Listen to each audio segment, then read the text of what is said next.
കൽക്കത്തയിൽ ഇംഗ്ലീഷുകാരുടെ സ്കൂളിൽ കമലയും ജ്യേഷ്ഠനും മാത്രം വെള്ളക്കാരല്ലാത്ത കുട്ടികൾ. വർണ്ണവ്യത്യാസത്തിന്റെ ചില ദുഃഖങ്ങൾ അന്ന് ഉണ്ടായതായി പറഞ്ഞിട്ടുണ്ടല്ലോ. പിന്നീട് ഇംഗ്ലീഷ് ഭാഷയിൽ കാവ്യഭാവനയുടെ വിശാലതയിലേക്ക് പറന്നുയർന്നത് ഒരു വാശിയോടെ ആയിരുന്നു. വർണ്ണവിവേചനത്തിന്റെ ദുർവികാരങ്ങൾക്ക് എതിരായ സൃഷ്ടിപരമായ ഉപരോധം പോലെ. വാസ്തവത്തിൽ എനിക്ക് അച്ഛനെ സന്തോഷിപ്പിക്കണമെന്ന ചിന്തയുണ്ടായിരുന്നു. ഇംഗ്ലീഷുകാരോട് അവരുടെ നിലവാരത്തിനൊത്തുയർന്ന് ഇംഗ്ലീഷിൽ സംസാരിക്കണമെന്ന് അച്ഛൻ ഉപദേശിക്കുമായിരുന്നു. 6 വയസ്സായപ്പോൾ ഇംഗ്ലീഷിൽ കവിത എഴുതി സ്കൂളിൽ വായിക്കാൻ തുടങ്ങി. ഒരു ഇംപ്രഷൻ ഉണ്ടാക്കാൻ ഏറ്റവും പ്രധാനം അച്ഛനെ സന്തോഷിപ്പിക്കണം എന്നത് തന്നെ. അച്ഛൻ എന്ന് പറഞ്ഞാൽ എൻ്റെ ലോകമായിരുന്നു. അച്ഛനെ പ്ലീസ് ചെയ്യണം, അമ്മയെ പ്ലീസ് ചെയ്യണം, അതായിരുന്നു എൻ്റെ മനസ്സിൽ. ഇംഗ്ലീഷ് കവിതകൾക്ക് പാശ്ചാത്യ രാഷ്ട്രങ്ങളിൽ അവരുടെ രചനകൾക്കൊപ്പം അംഗീകാരം കിട്ടി എന്ന് സംതൃപ്തിയുണ്ടോ? അല്ല, ആ രംഗത്തും മൂന്നാം ലോക രാഷ്ട്രങ്ങളോടുള്ള പൊതുവായ അവഗണനയുണ്ടോ? ഇല്ല.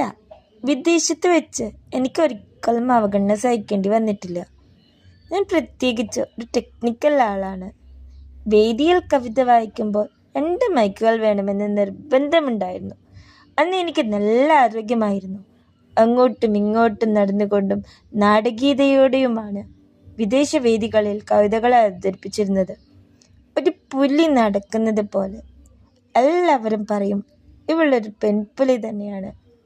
പലപ്പോഴും സദസ്യരുടെ ആവശ്യമനുസരിച്ച് ഞാൻ 2-3 തവണ ഒരേ കവിത തന്നെ ചൊല്ലുമായിരുന്നു. മറ്റ് കവികളൊക്കെ എന്നെ കുറ്റപ്പെടുത്തുക പോലും ചെയ്യുമായിരുന്നു.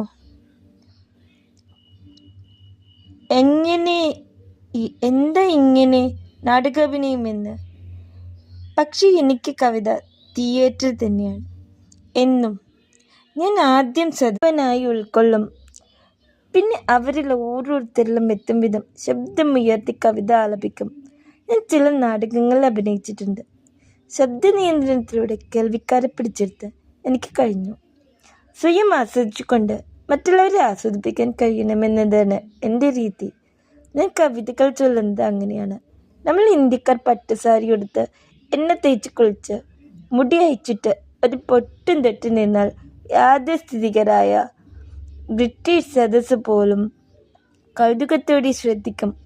ഒരു നല്ല ശബ്ദം കൂടിയുണ്ടെങ്കിൽ ധാരാളം മതി.